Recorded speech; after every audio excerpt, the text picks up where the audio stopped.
ఈ అధ్యాయంలో జ్ఞానమెంత అవసరమో మరొకసారి రచయిత నొక్కి వక్కాణిస్తున్నాడు. ఈ అధ్యాయంలో 6వ వచనంలో విను అనే ఆజ్ఞ. నేను శ్రేష్టమైన సంగతులు చెబుతాను, విను. 17వ వచనంలో ప్రేమించు అనే మరో ఆజ్ఞ. నన్ను ప్రేమించు, నేను నిన్ను ప్రేమిస్తాను అంటోంది జ్ఞానం. ఇక 3వ ఆజ్ఞ కనిపెట్టుకో, కాచుకొని ఉండు. ఇప్పుడు వివరాలు వినండి. జ్ఞానం ఘోషిస్తుంది, వివేచన తన స్వరాన్ని వినిపిస్తోంది. జ్ఞానం పిలుస్తోంది, సంతవీధులలో బిగ్గరగా కేకలు వేసి మరీ పిలుస్తోంది.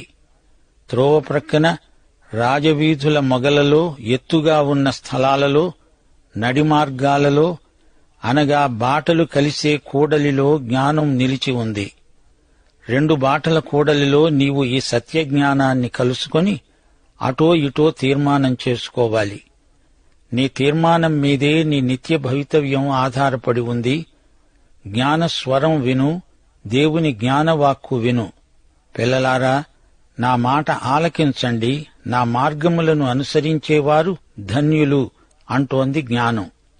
జ్ఞానాన్ని కనుగొన్నవాడు తనకు తాను ఏ హాని చేసుకోడు. గుమ్మముల వద్ద, పురద్వారమునొద్ద, పట్టణపు గౌనుల వద్ద నిలువబడి అది ఈలాగు గట్టిగా ప్రకటన చేస్తున్నది.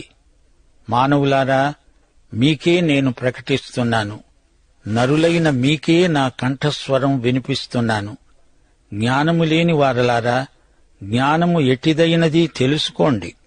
బుద్ధిహీనులారా, బుద్ధి ఎట్టిదైనది యోచించి చూడండి. నేను శ్రేష్టమైన సంగతులు చెబుతాను, వినండి. నా పెదవులు యథార్థమైన మాటలు పలుకుతాయి, నా నోరు సత్యమైన మాటలే పలుకుతుంది. దుష్టత్వము నా పెదవులకు అసహ్యం. నా నోటి మాటలన్నీ నీతిగలవి, వాటిలో మూర్ఖత అయినా కుటిలత అయినా లేదు. అవన్నీ వివేకికి, తేటగా తెలివి నొందిన వారికి యథార్థముగా ఉన్నవి. వెండికి ఆశపడక నా ఉపదేశాన్ని అంగీకరించండి. మేలిమి బంగారాన్ని ఆశింపక తెలివి నొందండి. జ్ఞానము ముత్యముల కన్నా శ్రేష్టమైనది, విలువగల సొత్తులేవీ దానితో సాటికావు. జ్ఞానమనే నేను చాతుర్యమును నాకు నివాసముగా చేసుకున్నాను. సదుపాయాలు తెలుసుకోవడం నా చేతనైనదే. యెహోవాయందు భయభక్తులు కలిగి ఉండడం చెడుతనాన్ని అసహ్యించుకోవటమే. గర్వము, అహంకారము, దుర్మార్గము, కుటిలమైన మాటలు నాకు అసహ్యం.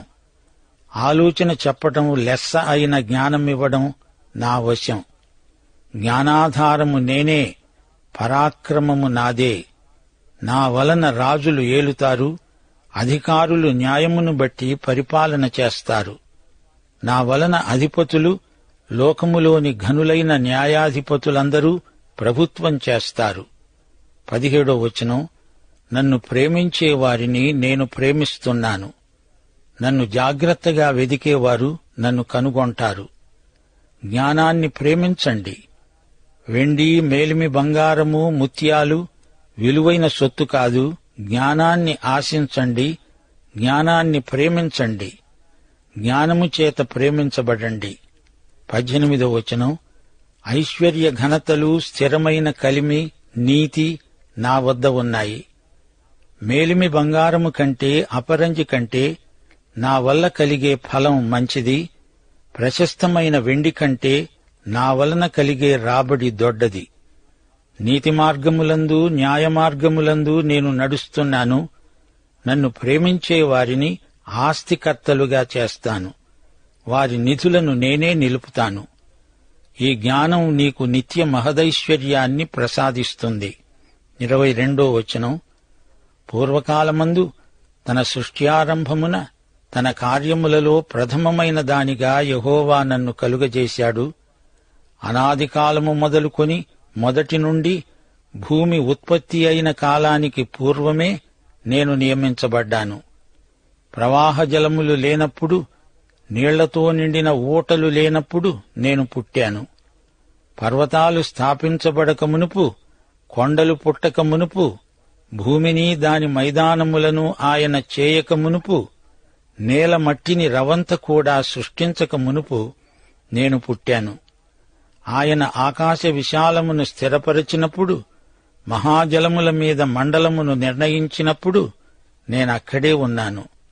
పైన ఆయన ఆకాశాన్ని స్థిరపరచినప్పుడు, జలధారులను ఆయన బిగించినప్పుడు, జలములు తమ సరిహద్దులు మీరకుండా ఆయన సముద్రానికి పొలిమేరలు ఏర్పరచినప్పుడు, భూమి యొక్క పునాదులను నిర్ణయించినప్పుడు, నేను ఆయన యొద్ద ప్రధాన శిల్పినై అనుదినము సంతోషిస్తూ నిత్యము ఆయన సన్నిధిలో ఆనందిస్తూ ఉండేదాన్ని. ఆయన కలుగజేసిన పరలోకాన్ని బట్టి సంతోషిస్తూ నరులను చూచి ఆనందించాను. ఈ మాటలు వింటూ ఉంటే మీకు యేసు ప్రభువు సాక్షాత్కరించటం లేదు? యేసుక్రీస్తే దేవుని జ్ఞానం. 1 కొరింథీ 1:30 కొలసీ పత్రిక 2:3 దేవుని మూలముగా యేసుక్రీస్తు మనకు జ్ఞానము అనగా నీతి, పరిశుద్ధత, విమోచనము అయ్యాడు. బుద్ధిజ్ఞానముల సర్వసంపదలు యేసుక్రీస్తునందే గుప్తములై ఉన్నాయి. జ్ఞానమును ప్రేమించటమంటే యేసుక్రీస్తును ప్రేమించటమే. ఆయనను ప్రేమించేవారు ఆయన కోసమే జీవిస్తారు. 33 ఉపదేశమును నిరాకరింపక దానిని అవలంబించి జ్ఞానులై ఉండండి. అనుదినము నా గడప వద్ద కనిపెట్టుకొని, నా ద్వారబంధముల యొద్ద కాచుకొని, నా ఉపదేశము వినేవారు ధన్యులు. నన్ను కనుగొనేవాడు జీవమును కనుగొన్నవాడే. యెహోవా కటాక్షము వానికి కలుగుతుంది. నన్ను కనుగొనని వాడు తనకే హాని చేసుకుంటాడు. నాయందు అసహ్యపడే వారందరూ మరణాన్ని స్నేహిస్తారు. ఈ జ్ఞానంగారి ఇంటి తలుపు దగ్గరే కనిపెట్టుకొని ఉండాలి. అనగా దేవుని వాక్యాన్ని ఆశాభావంతో చదువు, విను. దేవుని సత్యజ్ఞాన వాక్య సత్యాలను ధ్యానించు. వాక్యం మనకు ఆలోచన చెబుతుంది, లెస్స అయిన జ్ఞానమిస్తుంది. ఏమి చెయ్యాలో ఆలోచన చెబుతుంది, ఎలా చెయ్యాలో చూపుతుంది. అదే జ్ఞానమంటే. ఎందుకు చెయ్యాలి అనేది అవగాహన చెయ్యడానికి కావలసిన శక్తి సామర్థ్యములు అంతా ఈ జ్ఞానం వల్లనే మనకు ప్రాప్తిస్తాయి. 15-16 చెప్పినట్లే ఈ జ్ఞానం నిన్ను రాజును న్యాయాధిపతిని చేస్తుంది. సోదరీ సోదరులారా, చూచారా? ఈ జ్ఞానం మనలను ఎంతో హెచ్చిస్తుంది. ఈ అధ్యాయంలోని యువకుడు విశ్వవిద్యాలయంలో ప్రవేశిస్తున్న సన్నివేశమిది. అయితే జ్ఞానం సంతవీధిలో నిలిచి యువకుణ్ణి పిలిచింది. మానసికంగా ఈ యువకుడు ఎంత ఎదిగినా జ్ఞానం లేకపోతే దేవుని దృష్టిలో మూర్ఖుని కిందే లెక్క. యేసే జ్ఞానం. పాపి యేసును నమ్మి రక్షించబడి జ్ఞాని అవుతాడు. దేవుని వాక్యమే జ్ఞానం. వాక్యాన్ని అర్థం చేసుకునే కృప పరిశుద్ధాత్మ ద్వారా లభిస్తుంది. బైబిలు నీకు అర్థం కావటం లేదా? అది నీ సమస్య. దేవుని ఆత్మ గలవారికందరికీ బైబిలు తేటగా అర్థమవుతుంది. 2 కొరింథీ 3:13-14 తగ్గిపోతున్న మహిమ యొక్క అంతమును ఇశ్రాయేలీయులు తేరి చూడకుండా మోషే తన ముఖం మీద ముసుగు వేసుకున్నాడు. మేము అలా చేయక ఇట్టి నిరీక్షణ గలవారమై ధైర్యముగా మాట్లాడుతున్నాము. వారి మనస్సులు కఠినములైనవి గనుక నేటి వరకు పాత నిబంధన చదువబడేటప్పుడు అది క్రీస్తునందు కొట్టివేయబడిందని వారికి తేటపరచబడక ఆ ముసుకే నిలిచి ఉన్నది. వారి ముఖాల మీద వారి మనస్సులకు ముసుగు ఉంది గనుక వారు సత్యవాక్య సందర్శనం పొందలేకపోతున్నారు. వారి హృదయము ప్రభువు వైపునకు ఎప్పుడు తిరుగుతుందో అప్పుడు ఆ ముసుగు తీసివేయబడుతుంది. హృదయం ప్రభువు తట్టుకు తిరిగిన మరుక్షణమే ముసుగు తొలగిపోతుంది. వాక్యజ్ఞానం లోపించటం మానసిక సమస్య కాదు, అది అసలు హృదయ సమస్య అని గ్రహించాలి. సోదరీ సోదరులారా, సువార్త చిన్న పిల్లలు కూడా గ్రహించగలరు గాని పండితులు గ్రహించలేరు. ఎందుకనగా వారి ముఖాలపై ముసుగు నిలిచి ఉంది. దేవుని మాటలు సాధారణ ప్రజలు అర్థం చేసుకోగలిగేటట్లే దేవుడు తన పరిశుద్ధాత్మ ద్వారా రాయించాడు. జీవితంలో దేవునికి ప్రధాన స్థానమిచ్చి చూడండి.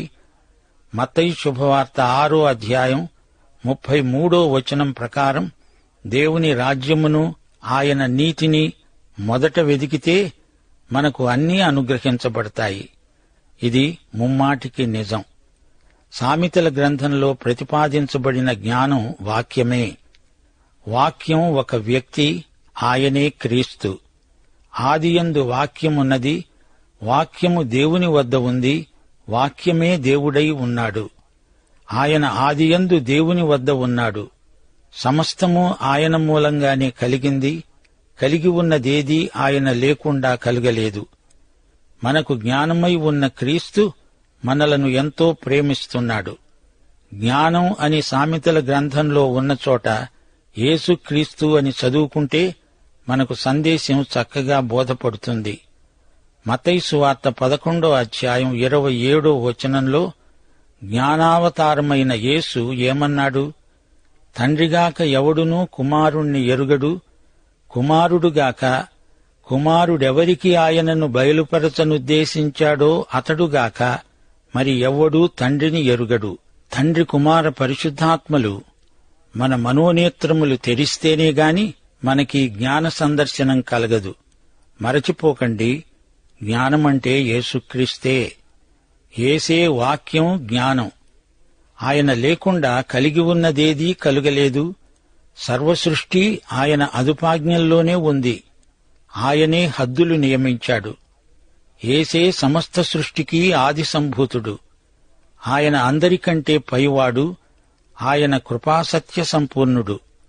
జ్ఞానస్వరూపి అయిన క్రీస్తే సమస్త సృష్టికి ఆధారభూతుడు. ఆయనే జీవమాతృక, మూలస్థానం. ఆయనను కనుగొన్న వారికి సమృద్ధి జీవం. ఈ దివ్యజ్ఞానం మన జీవితమంతటినీ ప్రభావితం చేస్తుంది. ప్రియ సోదరుడా, సోదరి, ఈ జ్ఞానమే నీ జీవితంలోని ప్రతి విభాగాన్ని వెలిగిస్తుంది, నడిపిస్తుంది. 13వ వచనం, యెహోవాయందు భయభక్తులు కలిగి ఉండడం చెడుతనాన్ని అసహ్యించుకోవడమే. దేవుణ్ణి మహిమపరిచేవారు, ఆయనకు భయపడేవారు సహజంగా చెడుగును అసహ్యించుకుంటారు. దేవుణ్ణి ప్రేమించేవారు పాపాన్ని ద్వేషిస్తారు. రహస్య పాపాలున్నాయంటే ఆ వ్యక్తి చెడుతనంతో రాజీ పడ్డాడని అర్థం. పాపాన్ని విడిచిపెట్టు, దానితో తెగదెంపులు చేసుకో. దేవునికి నిన్ను నీవు పూర్తిగా సమర్పించుకో. దేవుడిచ్చే ఈ జ్ఞానం భక్తి జీవితానికి ఆధారం. ఇది విశ్వాస జీవితానికి ప్రాథమికం, ప్రాతిపదికం. నీ జీవిత సౌధానికి ఇదే గట్టి పునాది. సృష్ట్యారంభంలోని స్థితిని, జ్ఞానం యొక్క అనాది సిద్ధమైన ఉనికిని భక్త పౌలు, భక్త యోహాను ఇదే విధంగా వర్ణించారు. కొలసీ పత్రిక 1వ అధ్యాయం 15 నుండి 17వ వచనం వరకు, 2వ అధ్యాయం 3వ వచనం, ప్రకటన గ్రంథం 3వ అధ్యాయం 14వ వచనం వరకు. ఆయన అదృశ్య దేవుని స్వరూపి అయి సర్వసృష్టికి ఆది సంభూతుడై ఉన్నాడు. ఏలయనగా ఆకాశమందున్నవి, భూమియందున్నవి, దృశ్యమైనవి, అదృశ్యమైనవి, అవి సింహాసనములైన, ప్రభుత్వములైన, ప్రధానులైన, అధికారములైన సర్వము ఆయన యందు సృజించబడింది. సర్వము ఆయన ద్వారాను ఆయనను బట్టి సృజించబడింది. ఆయన అన్నిటికంటే ముందుగా ఉన్నవాడు. ఆయనే సమస్తమునకు ఆధారభూతుడు. బుద్ధిజ్ఞానముల సర్వసంపదలు ఆయనయందే గుప్తమై ఉన్నాయి. ఆమేన్ అనేవాడు నమ్మకమైన సత్యసాక్షి, దేవుని సృష్టికి ఆది అయినవాడు యేసుక్రీస్తు. ప్రియ సోదరీ సోదరులారా, వింటున్నారా? యేసే మనకు జ్ఞానం. జ్ఞానమనే అంశం మనకెంతో ముఖ్యమైనది. అదే సామెతల గ్రంథంలోని కేంద్ర సత్య ప్రత్యక్షం. దేవుడే జ్ఞానమిచ్చేవాడు. తెలివి, వివేచన దేవుని నోటి నుండే వస్తాయి. ఆయన యథార్థవంతులను వర్ధిల్ల చేస్తాడు. యుక్తమార్గము తప్పక నడుచుకునే వారికి ఆయన కేడెముగా ఉన్నాడు. జ్ఞానము సంపాదించినవాడు ధన్యుడు. వివేచన కలిగిన నరుడు ధన్యుడు. వెండి సంపాదించడము కంటే జ్ఞానము సంపాదించడమే మేలు. లెస్స అయిన జ్ఞానము, వివేచన భద్రం చేసుకో. వాటిని నీ కన్నుల ఎదుటి నుండి తొలగిపోనీయకు. సామెతల గ్రంథం జ్ఞానాన్నే మనకు పరిచయం చేస్తుంది. ఎఫెసీ పత్రిక 5వ అధ్యాయం 3-14 వరకు జారత్వము, అపవిత్రత, లోభత్వము పరిశుద్ధులకు తగిన లక్షణాలు కావు. పోకిరి మాటలు, సరసోక్తులు తగవు. వ్యర్థమైన మాటలు పలుకవద్దు. అలాంటి వారితో సహవాసం చేయకూడదు. వెలుగు ఫలం సమస్త విధములైన మంచితనము, నీతి, సత్యము అనే వాటిలో కనబడుతున్నది. ప్రభువుకు ఏది ప్రీతికరమైనదో దానిని పరీక్షిస్తూ వెలుగు సంబంధుల వలె నడుచుకోవాలి. నిష్ఫలమైన అంధకార క్రియలలో పాలివారై ఉండక వాటిని ఖండించండి. ప్రత్యక్షపరిచేది వెలుగే కదా. నిద్రిస్తున్న నీవు మేల్కొని మృతులలో నుండి లే, క్రీస్తు నీ మీద ప్రకాశిస్తాడు. పౌలు అదే సందర్భంలో మరో మాట అన్నాడు. దినములు చెడ్డవి గనుక మీరు సమయమును పోనీయక సద్వినియోగం చేసుకుంటూ అజ్ఞానుల వలెగాక జ్ఞానుల వలె నడుచుకునేటట్లు జాగ్రత్తగా చూచుకోండి. ఇందు నిమిత్తము మీరు అవివేకులు కాక ప్రభువు యొక్క చిత్తమేమిటో గ్రహించుకోండి. ఏ పాపము చేయకండి. విశ్వాసులారా, మీ బాధ్యత అంతటితో తీరిపోలేదు. జ్ఞానులై జీవించాలి. జ్ఞానయుక్తమైన ప్రవర్తన ఎంతో అవసరం. నైతిక బాధ్యతలు చక్కగా నిర్వర్తించాలంటే జ్ఞానము కలిగి నడుచుకోవాలి. జ్ఞానము గల జీవిత విధానం వల్ల క్షేమము, భద్రత మనకు ప్రాప్తిస్తాయి. ఒక గుంట ఉందనుకోండి, దాని చుట్టూ కంచె వేసి జాగ్రత్త, ఇక్కడ గుంట ఉంది అని బోర్డు రాసి పెట్టి ఉంచాలి గదా. అదే జ్ఞానమంటే. కంచె ప్రజాక్షేమాన్ని ఉద్దేశించి ఏర్పాటు చేస్తాము.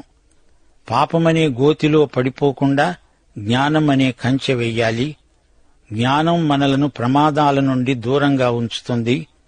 2 తిమోతి 3వ అధ్యాయం 15వ వచనం, విశ్వాసము ద్వారా రక్షణార్థమైన జ్ఞానము నీకు కలిగించడానికి శక్తిగల పరిశుద్ధ లేఖనాలను బాల్యము నుండి నీవు ఎరుగుదువు.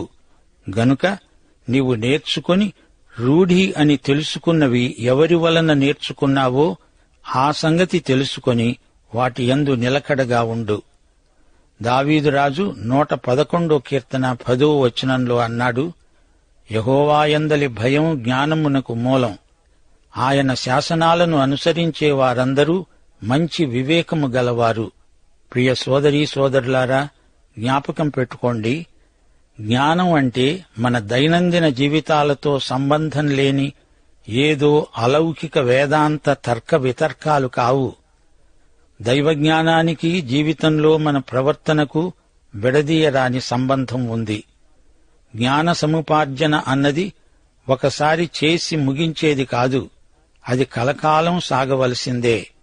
ఈ దివ్యజ్ఞానం మన జీవితమంతటినీ ప్రభావితం చేస్తుంది. ఈ జ్ఞానమే నీ జీవితంలోని ప్రతి విభాగాన్ని వెలిగిస్తుంది, నడిపిస్తుంది. దైవాశీస్సులు. ఆమేన్.